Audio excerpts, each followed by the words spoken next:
తూర్పుగోదావరి జిల్లా కడియం నర్సరీలో 2 రోజులుగా తిరుగుతున్న చిరుతపులి జాడ ఇంకా దొరకలేదు. చిరుత కోసం అటవీ శాఖ తీవ్రంగా శ్రమిస్తోంది.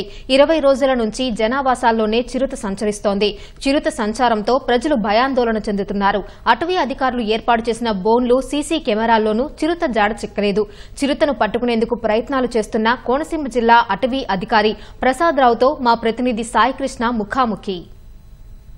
గత మంగళవారం నుంచి తూర్పుగోదావరి జిల్లా కడియం నర్సరీల్లో సంచరిస్తున్న చిరుతపులి కోసం అటవీ శాఖ ముమ్మరంగా ప్రయత్నాలు చేస్తోంది. ట్రాప్ కెమెరాలు, బోన్లు అలాగే డ్రోన్ల ద్వారా చిరుత జాడను కనిపెట్టేందుకు అటవీ సిబ్బంది తీవ్రంగా శ్రమిస్తున్నారు. ఈ నర్సరీల్లోనే చిరుత పాగా వేసి ఇక్కడే సంచరిస్తోంది. తిరుగుతుండటంతో ఈ మొత్తం జనసంచారం ఉన్న ఈ ప్రాంతంలో తీవ్రమైన ఉత్కంఠ నెలకొంది. దీనికి సంబంధించి కోనసీమ జిల్లా డిఎఫ్ఓ ప్రసాదరావు ఉన్నారు. వారిని అడిగి వివరాలు తెలుసుకుందాం. సార్, ప్రస్తుతం మీరు ఇక్కడ కూడా నర్సరీలో కూడా ట్రాప్ కెమెరాలు, బోన్లు ఇవన్నీ ఏర్పాటు చేశారు. చిరుత జాడ ఇవాళ ఏమైనా కనిపించిందా?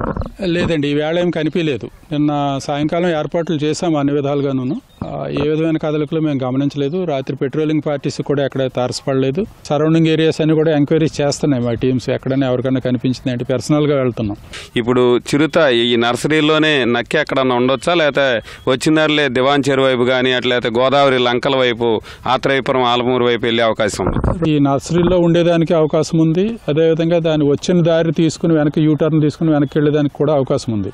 ఇందాక మేము గోదావరి లంకల వైపు వెళ్ళడానికైనా అవకాశం ఉందా అని చెప్పి చుప్పెల వరకు వెళ్లి పరిశీలించి రావడం జరిగింది. ఈ కెనాల్ చాలా డెప్త్ ఉంది, వాటర్ చాలా ఫోర్స్ గా వెళ్తుంది.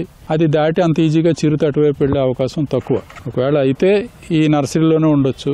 ప్రజలకు అవేర్నెస్ క్రియేట్ చేయడం, వాళ్ళ దైనందిన కార్యక్రమాలకి పెద్దగా ఆటంకం ఏమీ అంతగా భయపడవలసిన, భీతి చెందవలసిన అవసరం ఏమీ లేదు. అది లేదని నిర్ధారించుకున్న తర్వాత మేము ఈ పనులు జాగ్రత్తగా చేసుకోవచ్చు. సాధారణంగా మనుషుల మీద దాడి చేసే అవకాశం చాలా తక్కువ. ఈవినింగ్ ఎవరో పల్ల వెంకన్న గారి నర్సరీలో చిరుతపులి సంచారం అని చెప్పి మార్ఫింగ్ చేసి ఎవరో సోషల్ మీడియాలో పెట్టారు. సో ఇటువంటి పనులు మాత్రం దయచేసి ఎవరు చేయొద్దండి. ఇది ప్రస్తుతానికైతే కడియం నర్సరీల్లో చిరుతపులి ఆచూకీ వాళ్ళైతే తెలియలేదు. జనాభా అధికంగా ఉండే ఈ ప్రాంతాల్లో చిరుత సంచరిస్తోంది కాబట్టి దాన్ని పట్టుకునేందుకు పూర్తి సహకారం అందించాలని అటవీ అధికారి ప్రసాదరావు విజ్ఞప్తి చేస్తున్నారు. కెమెరామెన్ రమేష్తో సాయికృష్ణ, ఈటీవీ న్యూస్.